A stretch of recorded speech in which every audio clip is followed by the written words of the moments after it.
दोस्तों जैसे कि आपने देखा होगा, दिल्ली के अंदर एक स्टेटमेंट आया है केजरीवाल का। उसने बोला जो दिल्ली के लोग हैं सिर्फ वही दिल्ली के निजी हॉस्पिटल में इलाज करवा सकते हैं, या प्राइवेट हॉस्पिटल हो या सरकारी हॉस्पिटल हो।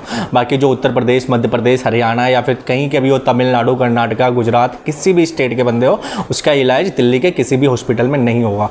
तो मैं केजरीवाल से एक सवाल करना चाहता हूँ कि सेम चीज़ मोदी जी ने एनआरसी लाया था।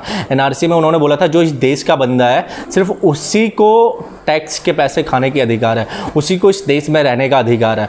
तब तो आपने अपने विधानसभा में गला फाड़ फाड़ कर चिल्लाया था कि मेरे पास और मेरे बाप के पास, मेरे बच्चे के पास डेट ऑफ बर्थ सर्टिफिकेट नहीं है, तो क्या मैं इस देश का नागरिक नहीं हूँ? क्या मैं इस देश का मुख्यमंत्री नहीं हूँ? क्या मैं दिल्ली का मुख्यमंत्री नहीं हूँ? मतलब आप समझ सकते हो किस तरीके का दोहरी मतलब फेस होता है ना, गिरगिट की तरह रंग बदलते हैं। जहाँ मुसलमानों की बात आती है तब ये तो अपने बाप माँ सबको विधानसभा के अंदर खड़ा कर देते हैं, अपने बच्चे की झूठी कस्में खा लेते हैं। और जब उनकी फेलियर की बात आती है और जब देश हित की बात आती है तब ये डिवाइड एंड रूल के पार्ट खेल लेते हैं। अब ये बंदा बोलता है कि कल होके मैं पंजाब में इलेक्शन लड़ूंगा, ठीक है, तो आप समझ सकते हो कि पंजाब में जाएगा तो चाटे खाने लायक है या नहीं, गुजरात जाएगा तो थप्पड़ खाने लायक है या नहीं, या फिर गोवा से इलेक्शन लड़ेगा तो पिटने लायक है या नहीं। मैं आपसे बताना चाहता हूँ कि ये बंदा सिर्फ और सिर्फ अपनी एक गंदी पॉलिटिक्स का शिकार है। और आप समझ सकते हो कि मतलब इस टाइप के स्टेटमेंट देने के बाद ना कांग्रेस इसके खिलाफ बोलती है,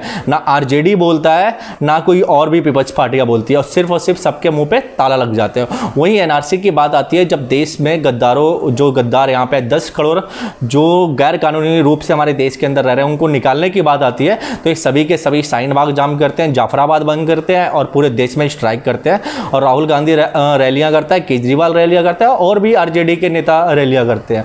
लेकिन जब ये देश के अंदर ही डिवाइड करने की बात करते हैं तब इनके तरफ से किसी का कोई स्टेटमेंट नहीं आता है। तो आप समझ सकते हो इन सारी मानसिकता को समझिए। ये जो बोलता है ना पढ़ा लिखा केजरीवाल है, पढ़ा लिखा नहीं, ये एक नंबर बहुत ही घटिया चूतिया टाइप का मुख्यमंत्री है जो दिल्ली को बर्बाद करने के सिवा कुछ नहीं कर सकता है। आप समझ सकते हो कि वो अंदर ही अंदर वेशभूषा पे जजमेंट करता है, पहचान, डिवाइड एंड रूल की बातें कर रहा है। आज वो दिल्ली में बाहर वाले लोगों को रोक रहा है। कल अगर दिल्ली का बंदा बिहार यूपी के अंदर मिल जाएगा, उसको अगर बिहार और यूपी का कोई बंदा पीट दिया, बोल दिया यहाँ नौकरी नहीं मिलेगी, चल निकल, दिल्ली के लोग क्या बाहर काम नहीं करते हैं? तो ये सारी चीज़ें आप समझ सकते हैं। नोएडा में 50% लोग सिर्फ और सिर्फ दिल्ली के आते हैं, तो आप दिल्ली में, नोएडा में बैरिकेड कर दिया जाए कि दिल्ली के लोग ऑफिस नहीं आएंगे, तो फिर क्या ये राइट होगा ना?